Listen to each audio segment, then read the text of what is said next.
Don't wait for the other side to start.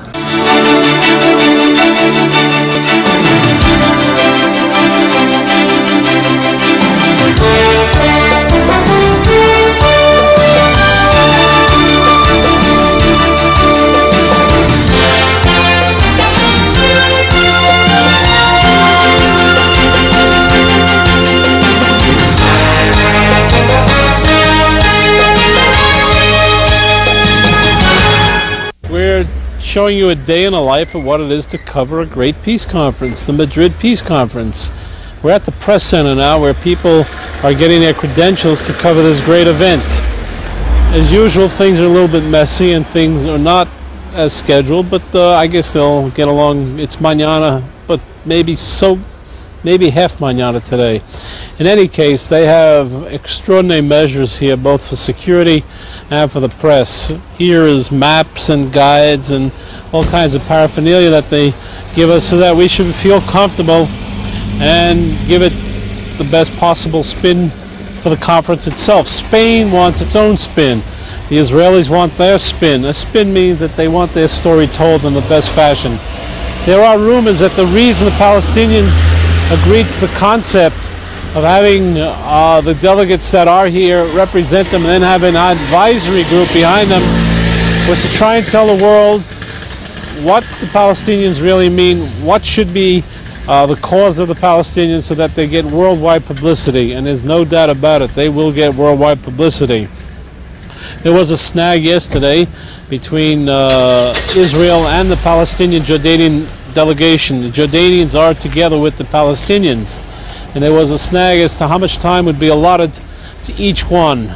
And Zalman Shoval, the ambassador from Israel to the United States, complained that there should not be 45 minutes given to the Palestinian delegate and 45 minutes to the Jordanian delegate.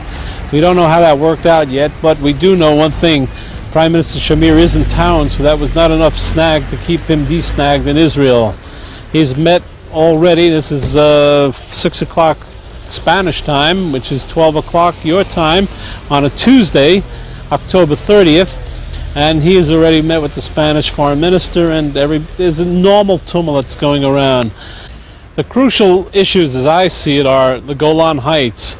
How are the Israelis going to make an accommodation on the Golan Heights, and how will Syria make an accommodation on the Golan Heights? One must remember that President Assad of Syria is a minority ruler. He does not control the majority of the people of Syria, and if he gives in on his end, he could fall, and that's one thing Assad does not want to do. On the other hand, Prime Minister Shamir is in a very tough spot. There are 11,000 residents, or 11, maybe 17,000, somewhere between 11 and 17,000 people who live around the Golan Heights areas. As one senior minister said to me yesterday, I don't think we should give up peace for 17,000 people. I'm not sure that's a reflection of the entire Israeli delegation today, but there are talks like that. An interesting thing that has come about is we've just landed from Israel, and the people in Israel are very, very mixed about what should happen at this peace conference. There is, however, an undertone of weariness. They're tired of killing, they're tired of wars, and if I were to take a guess and do a sample poll, I would say 60 or 70% of the people are pretty excited about the fact that there is this peace conference. Israel and the Middle East will never be the same from this day. Mark the time. It's 6 o'clock, as I told you before, October 30th, 1991. Nothing can go backwards. You may have explosions at this peace conference.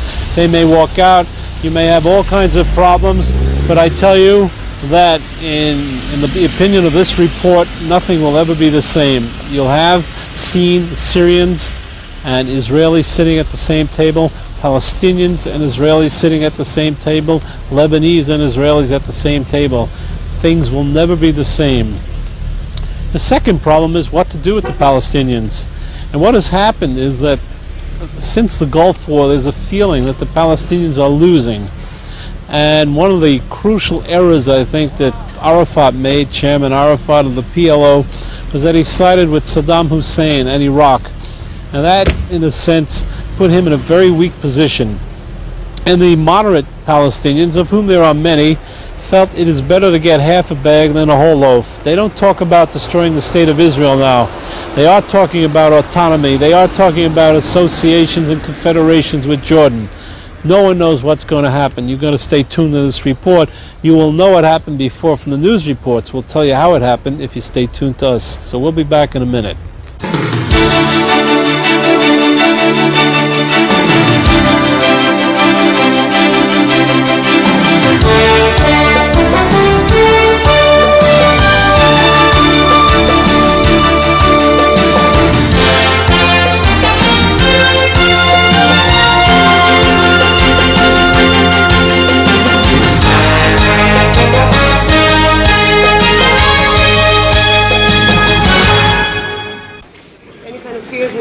Fears? No, I don't think about fears. I don't feel any fears. Hopes. Is there anything that would stop the momentum of the peace talks now? Are you optimistic, sir? If the Arabs will behave themselves like we, there are many chances. How do you see your job, Mr. Prime Minister? What is your job as you go into these first ever talks Well, with to Arabs? protect the Israeli interests and to strive for peace. Mr. Charney, why did you accept the 45 minutes additional speech? Okay, thank you very much.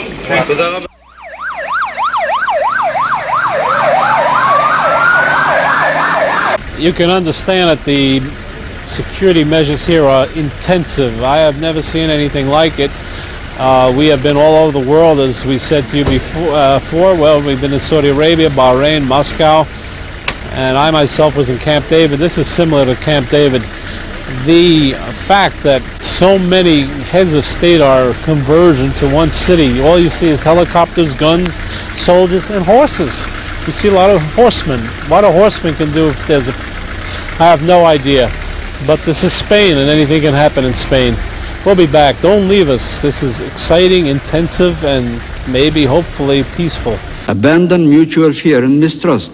I am sure I speak for every man, woman, and child in Israel who join me in the hope that, after all, this gathering will be registered in history as a turning point to coexistence and peace. Jay Bashinsky. Jay, when are we going to get peace? Well, I think Mr. Charney is 100% right. Things will never be the same in the Middle East, no matter what happens here, because the talking has started. The whale can't go back. Absolutely not. A friend of mine, a minister, used to be a minister, his name is E.W., spoke with me this morning and said he's very optimistic that ultimately something really will occur. I think that the taboos have been broken. The whole bugaboo about sitting down together and talking out the dispute, all that's over now. Got to remind the audience that Jay was on the other side of the road in Camp David. He was interviewing me, finding out whether there was going to be a peace, and now we're together. Life changes, and Jimmy Carter's in planes.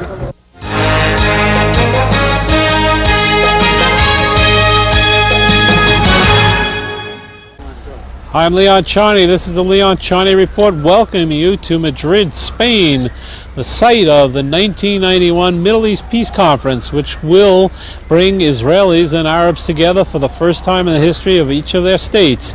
By that we mean the Syrians and the Lebanese, the Jordanians, the Palestinians, and the Israelis.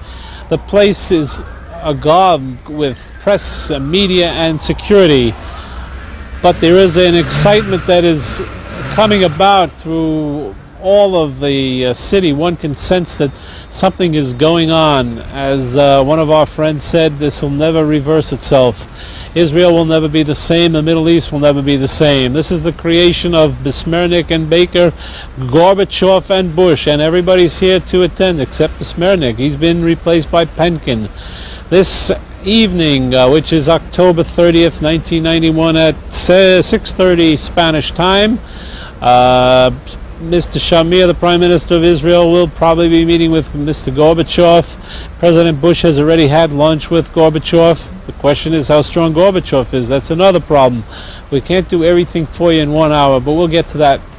We'll return in a minute after commercial break to follow the Madrid Peace Conference 1991.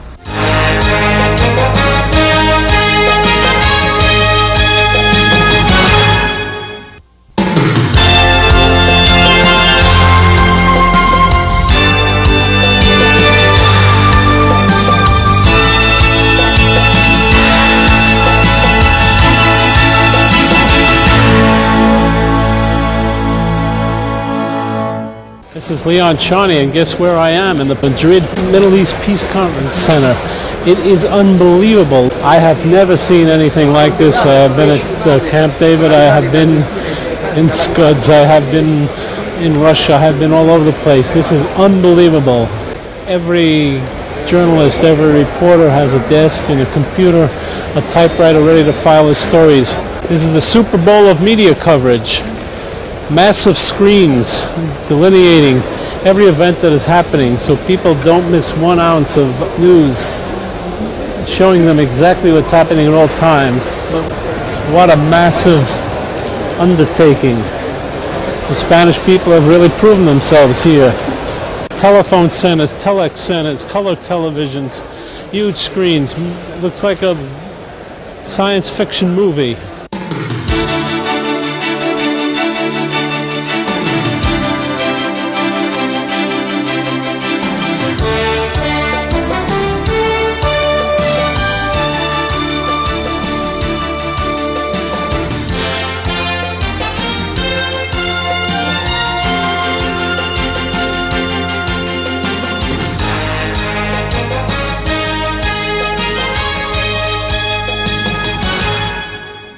Even Elliot Rose, my producer, has never seen anything like this, and he's been through everything.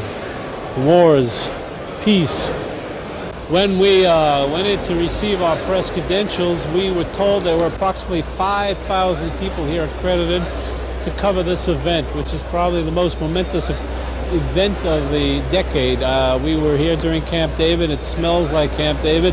It feels like Camp David, but there is no Anwar Sadat who's made a dramatic move yet. It's sort of wobbling and toddling, but we don't know what is happening. But people are here from China, from Japan, from Taiwan, from Bahrain, from Saudi Arabia, from Kenya, from Mauritania. You figure a place on earth, and they are sure to be here. Are the Japanese people interested in this story? Yeah, I hope so. Depends what happens to the yen. In Japan, a lot happens with the yen. If it goes up or down, right? Yeah. If there's peace, the yen is stronger. If there's war, sometimes less, because Japan has no oil. Yeah, that's right. That's why you're very interested in the Middle East. Look how I figured it out, and I'm from America. Anyway, nice to meet you, and I hope Japan finds oil and the countries around Japan have peace.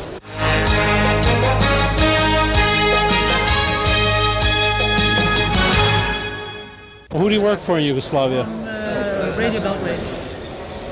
Do you believe that the influence of this peace conference will affect Yugoslavia? Well, in one way, yes. How? Well, perhaps it will show us that the negotiation is the only way to solve the problem, not part of it. Good point.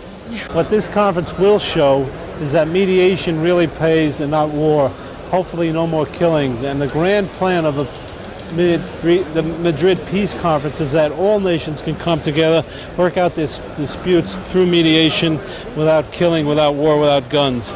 Yugoslavia may learn that lesson from this peace conference. It's called an ancillary benefit. Thank you.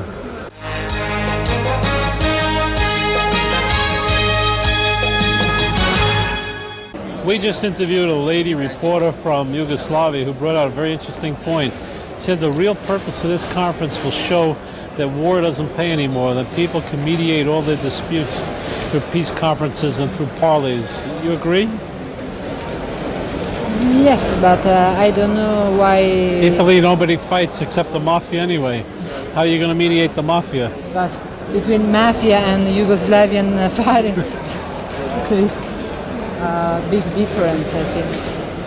Is this a big story in Italy tomorrow? No, the same. Page one? All the same. Page one, mafia. Of course.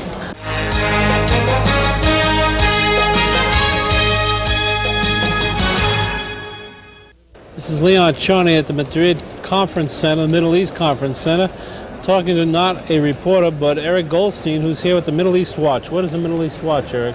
Middle East Watch is a non-partisan, independent organization based in New York that monitors human rights from Morocco through to Iran. So you're very interested in the human rights aspects of what this peace conference will produce?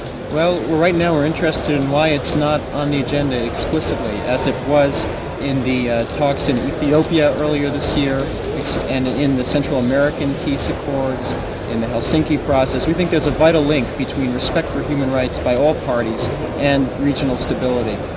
Why do you think it's not on the agenda? Well, we think that each of these parties has an interest in human rights, and they talk about their own narrowly defined human rights, the rights of the Palestinians on the one side, and Israel's concerns about terrorism and also about Syrian Jews. What we want to get is the participants to recognize that they have an interest in respect for human rights throughout the region, in Lebanon, Syria, the occupied territories, Israel, Jordan, the whole area. There's no reason why the Middle East should be exempted from this. Have you tried to get yourselves on the agenda? We're lobbying hard with the various delegations. We want to talk to Palestinian leadership. We've been critical of the killings of suspected collaborators in the occupied territories. This is a concern of ours. We're lobbying the Israelis. We're trying to have meetings with the Syrians on this subject. We want to see them on the agenda when these people make their opening speeches. You know, there was a terrible incident last night in Israel. 2 civilians in Ariel, which is one of the new settlement towns, and I think 13 or 14 civilians were injured on their way to a peace march. What does that do to this conference? Well, it really depends on how the different sides take it and how strongly attacks on civilians are condemned by the participants and how determined Israel is to move ahead and get beyond this incident and not satisfy those people who carried out this attack who wish to thwart this conference. Who funds your organization? We're funded mainly by large foundations in the United States, like the Ford Foundation, the MacArthur Foundation. We accept no money from any government or any government-sponsored body. So it's strictly foundation work and human rights. It's just human rights. I think Jimmy Carter should be honorary chairman. I noticed that Gary Sick is chairman. That's right. Gary Sick is, for you, those of you who do not know, has come out or is coming out with a book talking about the possibility of the Republicans dabbling with hostages on the day that Jimmy Carter lost the election. Am I correct? That's a Gary Sick book and not a Middle East Watch book. All right, we won't put Eric on trial here, but we promise to tell the audience about what Gary's trying to do, and that is to make sure that every country in the world has human rights. It's part of the human race. Thanks for coming on, Thank you, Gary.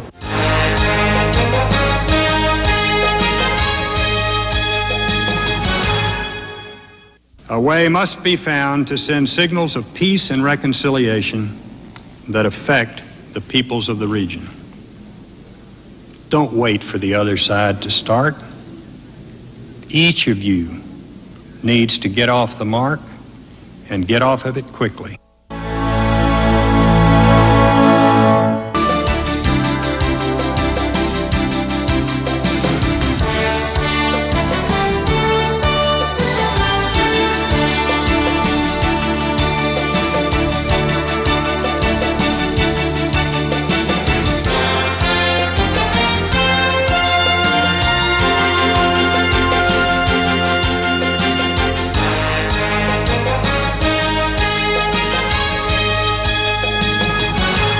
This is Leon Charney. You have just heard President George Bush address the Mideast Peace Conference in Madrid.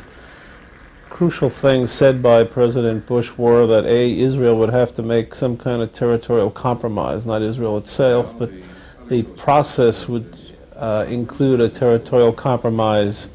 He made no reference whatsoever to a Palestinian state. What you're going to see here is an interim state of autonomy and then full recognition of what the permanent status of the Palestinian people will be. His speech was in broad strokes, allowing each side to feel that they would have something to gain and something to lose, which is exactly what negotiations are.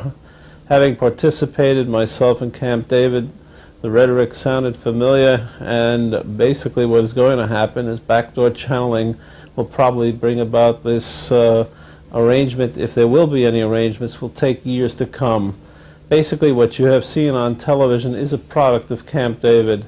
It's 5 years overdue, but it was called for in the Camp David agreements that the Palestinians would have autonomy and would have self-determination after a period of 5 years, sort of a cooling off period. The magic of today's historic meeting is the fact that Shamir, the Prime Minister of Israel, is sitting directly across from the Jordanian Palestinian delegation and also from the Syrian delegation, and that the 4 or 5 countries at war with Israel today are absolutely at peace. It is my impression and my sole impression that the United States is going to be more than an honest broker. They're going to be a cajoler, a mover, a shaker. It's the United States and George Bush that is going to call the game. And his speech is probably the most important event of the entire peace conference, because he set out the guidelines. If you're going to play Monopoly, he's Parker Brothers. He's the guy who's telling you how you're going to play the game. As President Bush stated in his address, in 1945, no one would believe that Japan and Germany and the United States would be together. Nobody believed that the wall of Berlin would break down. No one believed that Russia would participate in a Middle East peace conference, that Henry Kissinger used all his guts and might during '73, during the interim agreement, to keep Russia out of the Soviet Union, out of peace agreements with the Middle East. That in 1979, when Camp David was a successful venture, no Russian was there. The Russians were on the other side. A little aside to that was when I interviewed Foreign Minister Besmernik, the ex-foreign minister of the Soviet Union. He told me one of the reasons he allowed me to interview him is he was anxious to meet me because he had read about me and he was working against me during Camp David. Things have all changed. No one sitting at the conference today at this table is really the ruler of his own destiny, no matter what George Bush says, because the Americans will really set forth what the guidelines are, and they will push and cajole and not stop. You have 2 tough Texans in George Bush and Jim Baker, and they do not want to lose. We're staying at the hotel here. This is the Palace Hotel with the American delegation. There's a bit of tenseness in the American delegation because they want to make sure that everything goes straight and soft and nice and easy, although they expect interruptions, disruptions, eruptions. There will be a tremendous amount of litany against the Israelis for what they have done to the Palestinian people, and you can expect that Shamir, when he addresses the assemblage here, will say the same about the Arabs. So it's going to be a very, very important jostling for positioning, and basically everybody is positioning for the United States. This is the hallmark and the basic cornerstone of what the Mideast Peace Conference is in Madrid. Could well have been in the White House. Why they picked Madrid? Probably because it's a very fascinating place where the 3 religions have really had great participation, both Christian, Muslim, and Jew, for the past 500 years, and I think this is a very symbolic reason why Madrid was chosen. We will be back after commercial break. We are going to diary for you this event, this Middle East conference. We turn now to listen to President Mikhail Gorbachev of the Soviet Union. How much union he has left, we're not sure, but that's another problem we'll attack on another day.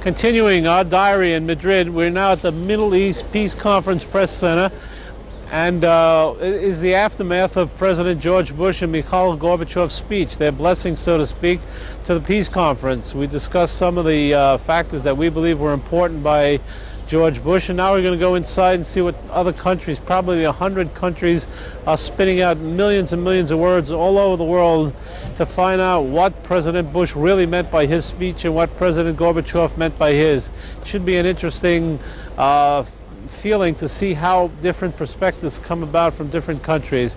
Inside here is the Israeli Press Center, where they're trying to make a positive spin on exactly what is happening here. From the Scuds to Madrid. Yossi Olmert.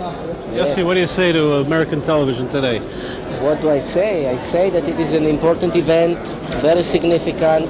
We are all very excited. You see, I'm 41 years old, The state is what, 43.5 years old? It's about time to make peace.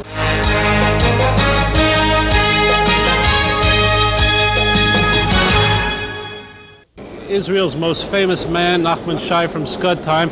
Rerun Gissin was second. We'll bring him on later. Oh. Nachman, you were a hero spokesman during the Scuds. Mm-hmm. The major magazines in Israel called you the most popular man in Israel. The Scuds indirectly affected the fact that there is a peace conference today. Yeah, which I somehow feel personally involved, because I was there when it all happened in January, February this year. It was not 10 years ago. And at the end of the year, no one really expected the political process start moving, and this is what really makes us very, very helpful. Do you think that the fact that Gorbachev has lost some of his power puts a lot of the ball in the United States court? It is helpful on the other hand, it is disturbing on the other hand, because we still believe that our special relationship with the United States should pay off in the course of the negotiation, and I'm not sure it has been proved so far. But I still believe that the United States knows very well who is the real friend or the real friends of the United States in the Middle East, and that's first and more the state of Israel. The problem that Americans have today is they're beginning to be told by the Congress that there's no need to be a strategic ally. Israel need not be a strategic ally anymore because there are no superpower conflicts. And you as a military person, how do you explain that? I think that we've been already shown quite a number of examples of American naivety, like in Iran at the time, and even with Iraq, and even with Syria. And you always viewed yourself that this is a country that you can deal with or discuss important things, and then you realize that a few years later there's a change, and then you lost whatever you invested there. With Israel, you can't lose. Whatever you do with Israel, it's an investment for many, many years. And I think that the United States knows very well when it comes to that very moment when you need a friend in the Middle East, Israel will be always there to help. Nachman, there is a threat this morning by somebody in Iran. Have you heard about it? No. That anybody, it was brought on CNN, anybody who participates in the peace conference is going to be executed. Sort of a Salman Rushdie threat. You didn't hear about it? No, but I don't expect Gorbachev, Bush, Shamir and the rest of them to disappear now for the rest of their life, because the Iranians will be looking for them. And it is, again, another proof that we deal with a very fragile situation, a very fragile area where threats like that can be heard and sometimes even be accomplished. And we have to be aware of that. Nachman, the effect of the Scuds on Israel today, the population, any effect? Yes, no doubt about it. We know that we should and we will have to stop the Scuds or any kind of missiles from being fallen into our populated areas. That means that on the one hand we have to take or to invest money on developing measures against incoming missiles and to kill them either on the ground or on the way. And on the other hand, what we are doing now is to go on a peace process. This is a double effort that we are engaging. Okay, Nachman, good to see you. Now head of Channel 2, Israeli Second Television, out of uniform, but still as lovable as ever. Thank you very much.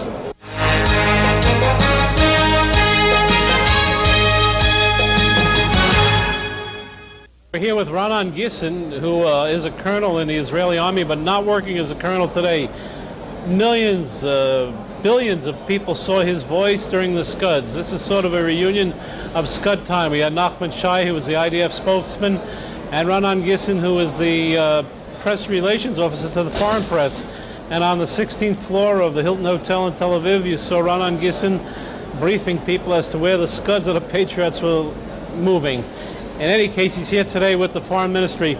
Rerun, George Bush made a speech 20 minutes ago, and Mikhail Gorbachev did also. Your opinion? Well, I'd say that we view the speech with guarded optimism.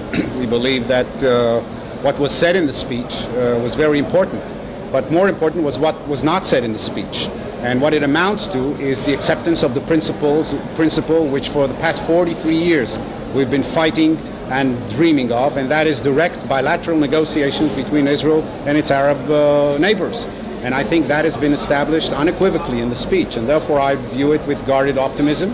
I also think that the speech displayed the depth of commitment of the United States and President Bush to this process, and I only wish and hope that the Arab leaders who are joining in this peace process will have the same depth of commitment to the process as we have and as President Bush displayed in his speech. How did you feel when you saw Shamir facing the Syrians at the same table, the Jordanians and the Palestinians? I think it's a beginning of an uncharted road. In other words, we are at the starting an uncharted road, and I think Shamir and everyone, as a matter of fact, in the Israeli delegation is really committed to this road, despite the fact that we don't know what lies ahead. But at least we believe that if the modalities that have been established will be implemented, in other words, direct bilateral negotiations in the region, that will be the best confidence-building measure that would eventually lead to signed peace treaties with our Arab neighbors. The fact that our delegation is here is because they are heeding the prayers of those mothers who have lost sons in the 5 wars that we fought, of those who have sent sons to defend the state of Israel today, and of those who have yet unborn children, which will have someday to go to the army, and they really don't want them to fight.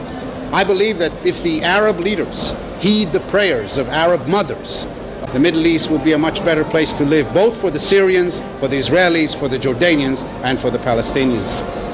2 things that my president said, George Bush, that number one, he saw territorial compromise as one of the elements of the process, and number 2, he didn't declare for a Palestinian state. So you have sort of a balance here. Yeah, I believe all along the concept of territorial compromise was not something that we rejected offhand. As a matter of fact, if you look back, we gave 91% of the territories we occupied to Egypt for peace. But there was a difference. There was strategic depth there and a depth of commitment that President Sadat displayed, which today the leaders of the Arab world are yet to prove that they have the same depth of commitment. But we said all along, once we have direct bilateral negotiations, everything can be laid on the table. And I think if there is a commitment to peace on both sides, and I can assure that the Israeli side has that commitment, then we can reach an agreement. When Sadat visited Jerusalem, everybody was excited. I don't know where you were, but as an American, I was excited. There was not the same feeling today. This was sort of a calculated conference that Shamir was pushed into. Well, I'm not sure that Shamir was pushed into this conference. If anyone pushed him into the conference, it's his, as I said, his commitment to the Israeli mothers and to the prayer of the Israeli people that eventually, finally, will reach a point where we can start a peace process and end the state of war. This is the greatest push that was added to Israel. But I think we are committed to this process because clearly whether one has right-wing inclination, left-wing inclinations, this is something that is inscribed on our DNA code as a people, as a nation. And therefore, we are willing to take the risks to go for this peace process. Of course, we want to ensure that while we play this game, and for us it's a deadly game because we can't make any mistakes, while we play this game, we can ensure Israel's security for future generations. Because in the Middle East, one thing is clear. You cannot have peace without security. Security has to come first, and we have a good example from the Gulf War and the predicament of Kuwait. When there is security between the nations of the Middle East, there will also be a peace. There you have it, realistic and optimistic. Rerun Gisson, a hero spokesman of the Scud War, where we were all together, Ahmed Shai, Rerun Gisson, and the Leon Charney report. Now he's in civilian clothes, and I don't have a tie. But an excellent spokesman, and we hope his words come true. Thank you.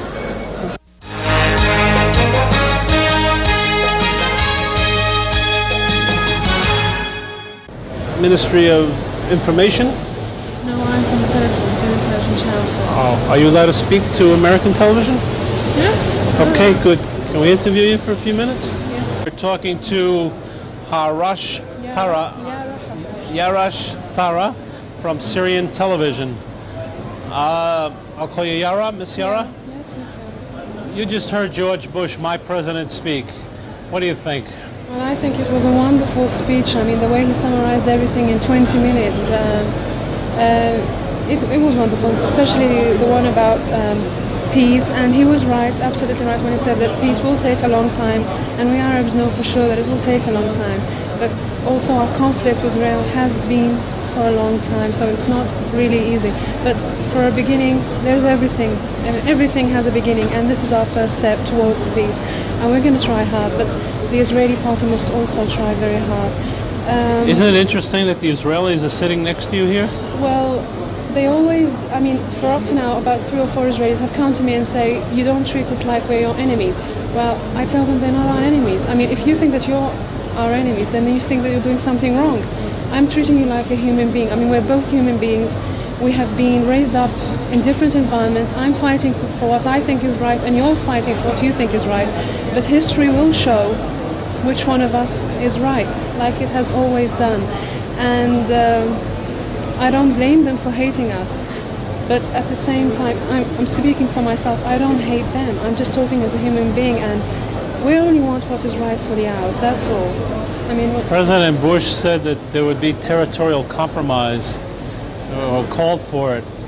And as you know, President Bush is sort of the king of the world today. Yes. Your godfather, the Russians, are not in very good shape. They were the ones that were really helping you along. When we had this Middle East problem, or still have a problem, there was a split. The United States was basically helping Israel, and Syria was being helped by the Soviet Union.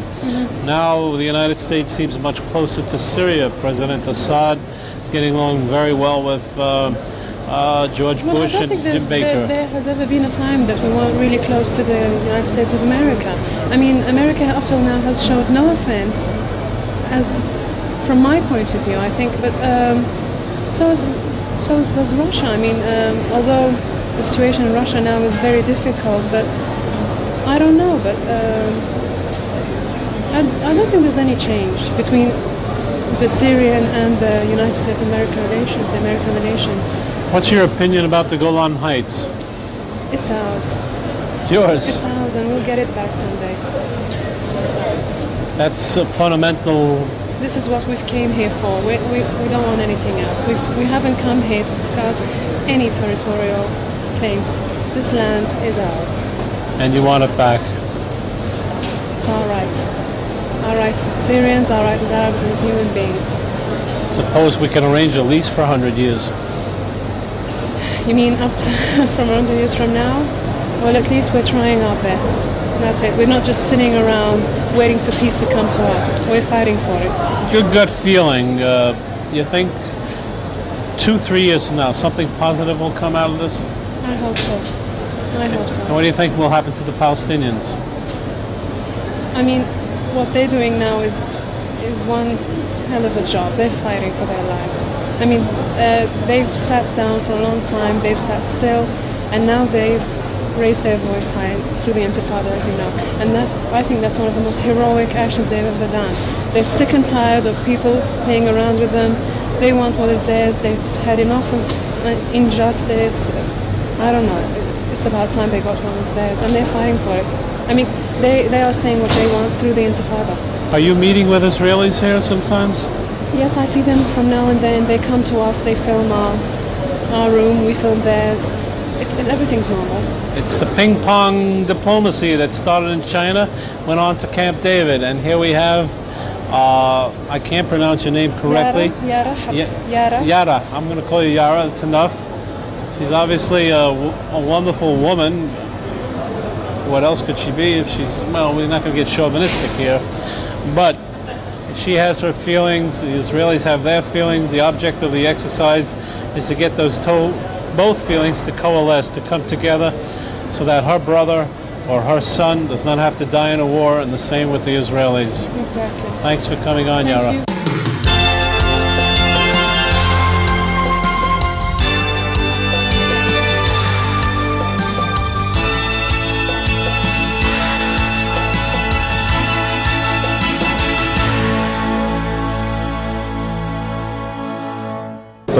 Palestinian delegation.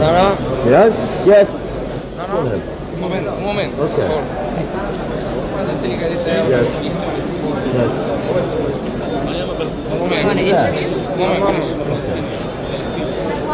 Yes. Yes. I'm coming, Phyllis. I'm coming. Wait a minute. I'm responsible for the press office. That's blood one. Excuse me. Come on.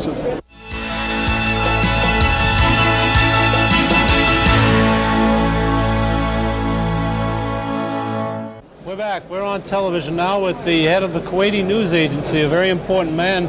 A year ago, he wasn't sure he had a country. Today, he's got his country back. How do you feel about that? I feel relaxed that the Kuwait is back, and that now that the legal government has gone back, and now we're in the course of rebuilding our country.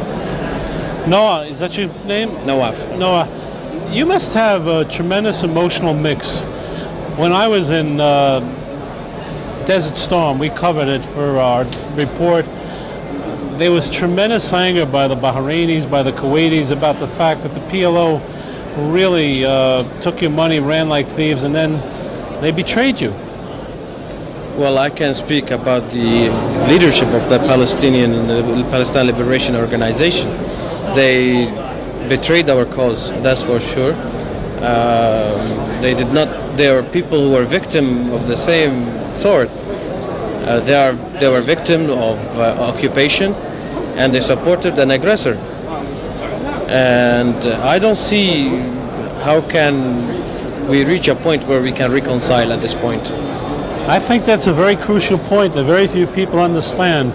They were funded by, I have very close friendships in Bahrain, and Saudi Arabians were very upset about it. These people were really fed by you and funded by you, and then they turned their backs. And today they're trying to get the sympathy of the world, but people forget what happened, the leadership, what happened with their leadership. So do you think a new leadership will develop? I would imagine so. I would imagine so. I think today we see the rise of a new Palestinian leadership. Yasser Arafat will remain a symbol for symbolic. But I think the action is going to be taken in the hands of these new leaders like Faisal Husseini, Hanan Ashrawi, who just talked to the press. They are much more charismatic. They know the West better, and they can score better points than he does. What's your feeling about Israel? At this point, unfortunately, we find that the Israeli leadership is stiffening its position concerning this conflict. For us, we were people under occupation at one time, and we were people without a country for 7 months. We can understand how the Palestinians feel. But as for the Israelis, unfortunately, they did not come up with a leader who can courageously come and sit and talk peace with the rest. I saw his Shamir's interview with CBS this morning, and it was a setback, I think. Why? What did he say? Well, he refused the concept of land for peace, and we cannot have peace without giving land. And if you don't want to give any concessions, then why come here? George Bush called for territorial compromise. What do you think that means? Well, that should be on the part of the Israelis, because the Palestinians got nothing to give. Your feeling about this whole conference, is it meaningful? It is. It is. For me, it's important because as long as there is dialogue, there won't be any guns firing. Maybe there's acts of terrorism here and there, but at least there won't be major wars. And I don't think I think neither the Arab nor the Israelis are capable of launching a major war at this point. They have no choice but to sit down and talk peace. You sending love letters to Saddam Hussein yet? No. Thank you, Saddam. Thank you. No.